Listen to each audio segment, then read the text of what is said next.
వరకు ఎంతో నమ్మదగిన దేవా, ఎంతో నమ్మదగిన దేవా.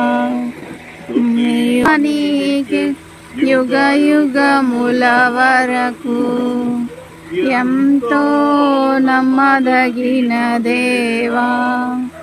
నా దేవుడవై మాకిచ్చితివి ఎంతో గొప్ప శుభదినము.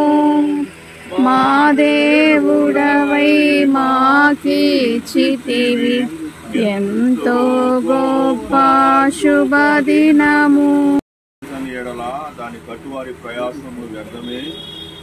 యెహోవా పట్టణమును కాపాడని ఎడల దాని కావలి కాయువారు మేల్కొని ఉండుట వ్యర్థమే. మీరు వేకువనే లేచి చాలా రాత్రి అయిన తర్వాత పండుకొనుచు కష్టార్జితమైన ఆహారం తినుకుండుట వ్యర్థమే. తన ప్రియులు నిద్రించుతుండగా ఆయన వారికి ఇచ్చుచున్నాడు. కుమారులు యెహోవా అనుగ్రహించు స్వాస్యము, గర్భఫలము ఆయన ఇచ్చు బహుమానమే. యవన కాలమందు పుట్టిన కుమారులు బలవంతుని చేతిలోని బాణముల వంటి వారు. వారితో తన అంబుల పొది నింపుకొనిన వాడు ధన్యుడు. అట్టివారు సిగ్గుపడక గుమ్మములలో తమ విరోధులతో వాదించుదురు. ప్రియులారా, చదివినటువంటి ఈ యొక్క లేఖన భాగంలో 127వ కీర్తనలో మనము చూస్తా ఉన్నాము. కుమారులు యెహోవా అనుగ్రహించు స్వాస్యము, గర్భఫలము ఆయన ఇచ్చు బహుమానమే. స్వాస్యం గురించి మాట్లాడుతూ ఉన్నాడు. స్వాస్యము అంటే ఏంటి అంటే తదనంతరంగా వచ్చేటువంటి ఆస్తి. తర్వాత కేవలం ఆస్తి మాత్రమే కాదు, పేరు, ప్రఖ్యాతి, కీర్తి, ప్రేమ, ఇవన్నీ కూడా అనే పేరుతోటి ఎప్పుడో మా చిన్నప్పటి నుంచి అక్కడ బైబిల్ ఫ్రీగా, తర్వాత అక్కడ ఈ విధంగా చెప్పుకుంటా వస్తే దేవుడు ఇరుపక్షాల మధ్య కూడా మరి ఆయన యొక్క కృప ఉంచారు. తర్వాత చక్కనైనటువంటి ప్రేమానురాగాలని దేవుడు దయచేస్తూ వచ్చారు. ఒక స్వాస్యం అనేటువంటి విషయాన్ని మనం చూసినప్పుడు, రెండు కుటుంబాలు కలిసినప్పుడు ఆ కుటుంబాల మధ్యలో మరి తర్వాత జనరేషన్ ఎప్పుడైతే స్టార్ట్ అవుతుందో ఆ జనరేషన్ గురించి చాలా ఎక్కువ మనం ప్లాన్స్ కలిగి ఉండాలి. వాళ్ళ గురించి మనం ప్లాన్స్ పెట్టుకొని ఉండాలి. పుట్టబోయేటువంటి బిడ్డ గురించి వాళ్ళు ప్లాన్స్ పెట్టుకోవాలి. అయితే ఈ ప్లాన్స్ అన్నిటికీ కూడా సక్సెస్ అవ్వటానికి ఒకటే కారణం అయి ఉండాలి, అది దేవుడై ఉండాలి. కారణం ఎవరై ఉండాలి? దేవుడై ఉండాలన్నమాట. వీళ్ళరా అందుకే స్టార్టింగ్ లో 3 వచనాల్లో కూడా 2 వచనాల వరకు కూడా వ్యర్థమే వ్యర్థమే వ్యర్థమే అని చెప్తా వచ్చాడు. ఏంటి ఆ వ్యర్థాలు అంటే, దేవుని తోడు లేకుండా మనం ఎన్ని సాధించినా, ఎంత సంపాదించినా, ఎన్ని కోటలు కట్టినా, ఎంత బంగారాన్ని మనం కొనుక్కున్నా, ఎంత ఏం చేసినా కానీ దేవుడు అనేటువంటి ఎంటిటీ, దేవుడు అనేటువంటి ఒక ప్రధానమైనటువంటి విషయం మన జీవితంలో లేకపోతే మనం ఎన్ని సంపాదించినా అన్ని వ్యర్థమే అని దాని యొక్క మీనింగ్. కాబట్టి దేవుడిచ్చేటువంటి బహుమానం, గర్భఫలము యెహోవా ఇచ్చు బహుమానం. కాబట్టి ఆ బహుమానాన్ని, గర్భఫలాన్ని మరి తల్లిదండ్రులుగా మీరు కాపాడవలసిన వారిగా ఉంటున్నారు. యెహోవా అనుగ్రహించే స్వాస్యం, కుమారులు యెహోవా అనుగ్రహించేటువంటి స్వాస్యం అనే విషయాన్ని మనం చూస్తూ ఉన్నాం.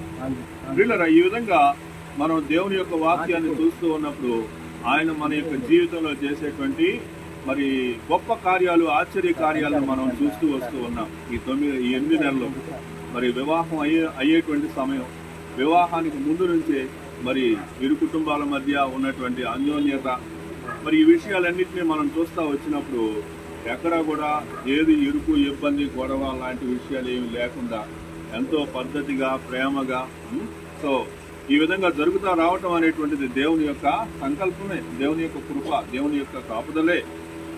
కాబట్టి మీరు మీ పిల్లల్ని దేవునిలోనే పెంచితే, దేవునిలోనే పెంచుతారు, వేరే దారిలోకి పోరు, అది తెలిసిందే. అయినా కానీ ఒక విషయాన్ని అయితే చెప్పుకోవాలి.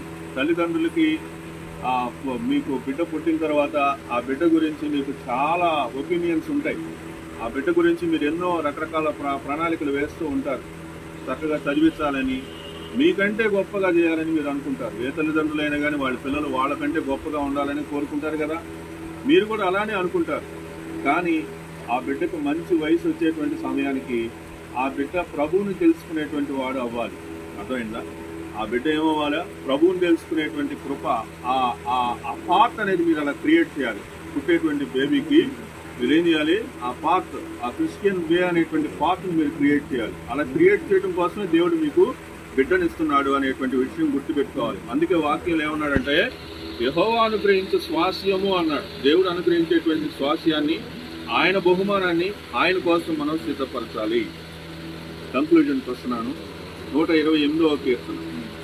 యెహోవా యందు భయభక్తులు కలిగి ఆయన త్రోవల యందు నడుచు వారందరూ ధన్యులు. మంచిది, దేవుడు బిడ్డనిచ్చాడు, ఆరోగ్యంగా బిడ్డ ఎదిగింది, పెద్దవాళ్ళు అయ్యారు. కాబట్టి ఇలా జరిగినటువంటి క్రమంలో మనం ఏం గుర్తుపెట్టుకోవాలి? యెహోవా యందు భయభక్తులు కలిగి ఆయన త్రోవల యందు నడుచువారు. మనకి ఎన్నున్నా, ఏమున్నా, ఏమి లేకపోయినా, మన బంధువులు మనతోటి కలిసి ఉన్నా, వాళ్ళు మనతోటి లేకపోయినా, దేవునితో నేను కలిసి ఉన్నానా లేదా, అది చాలా చాలా ముఖ్యమైనటువంటి విషయం. కాబట్టి యెహోవా యందు భయభక్తులు కలిగి ఆయన త్రోవల యందు నడుచువారు ధన్యులు. నిశ్చయముగా నీవు నీ చేతుల కష్టార్జితమును అనుభవించదవు. నీవు ధన్యుడవు, నీకు మేలు కలుగును. నీ లోగిట నీ భార్య ఫలించు ద్రాక్షవల్లి వలె ఉండును. నీ భోజనపు బల్ల చుట్టూ నీ పిల్లలు ఒలివ మొక్క వలె నుండురు. కొన్ని ఫ్యామిలీస్ చూస్తున్నప్పుడు బాధేస్తూ ఉంటారు. పెద్దిల్లు కట్టుకుంటారు, కానీ ఇంట్లో ఒక్కలే ఉంటారు. వాళ్ళ పిల్లలు ఆడో ఉంటారు. వాళ్ళు ఒక్కలే కూర్చొని ఇల్లు అంతా తిరుగుతూ ఉంటారు. అయితే మన ఫ్యామిలీ ఎలా ఉండాలంటే, నీ భోజనపు బల్ల చుట్టూ నీ పిల్లలు ఒలివ మొక్క వలె ఉండాలి. అంటే భోజన సమయానికి అందరూ రావాలి, అందరూ వచ్చి కూర్చొని ఫోన్ చేసేటువంటి ఆ సంతోషం, అది తల్లిదండ్రులు ఎక్స్ప్రెస్ చేస్తూ ఉంటారు. కాబట్టి అలాంటి సంతోషకరమైనటువంటి జీవితాన్ని దేవుడు నీకు ఇవ్వబోతా ఉన్నాడు. కాబట్టి ఒలివ మొక్క వలెనందరూ యెహోవా యందు భయభక్తులు గలవాడు ఈలాగు ఆశీర్వదించబడును. కాబట్టి దేవుడిచ్చిన బహుమానం ఒకటి గమనిస్తున్నాం మనం, ఫస్ట్ది. తర్వాత ఆ బహుమతిని, అంటే ఇచ్చేటువంటి బిడ్డని మీరు పెంచాల్సినటువంటి బాధ్యత, కేర్ చేయాల్సినటువంటి బాధ్యత, కమెంట్ చేయడం కాదు, కేర్ చేయాల్సిన బాధ్యత మీకుంది. తర్వాత నెక్స్ట్, వాళ్ళని దేవుని యొక్క అడుగు జాడల్లో మనం పెంచాల్సినటువంటి బాధ్యత దేవుడు మనకి ఇస్తా ఉన్నాడు. చివరిగా, సియోన్లో నుండి యెహోవా నిన్ను ఆశీర్వదించును. నీ జీవిత కాలమంతయు యెరూషలేమునకు క్షేమం కలుగుట చూచెదవు. నీ పిల్లల పిల్లలను నీవు చూచెదవు. ఇశ్రాయేలు మీద సమాధానం ఉండును గాక. కాబట్టి ఉదయం మనం చదివినట్లుగా, మళ్ళీ ఇప్పుడు చూసినటువంటి వాక్యం లాగా, నీ పిల్లల పిల్లలను నీవు చూచెదవు. పిల్లల పిల్లలు అంటే ఏ వయసు అమ్మా అది? నీ పిల్లలు, వాళ్ళ పిల్లలు ఊహించుకుంటేనే నువ్వు నవ్వుతున్నావు, చూసావా? ఎవరైనా నవ్వుతారు సాధారణంగా. నా పిల్లల పిల్లలు, వాళ్ళ పిల్లలు అంటేనే అది ఎంత వయసు వచ్చింది అప్పటికి. అంటే దాని అర్థం ఏంటి?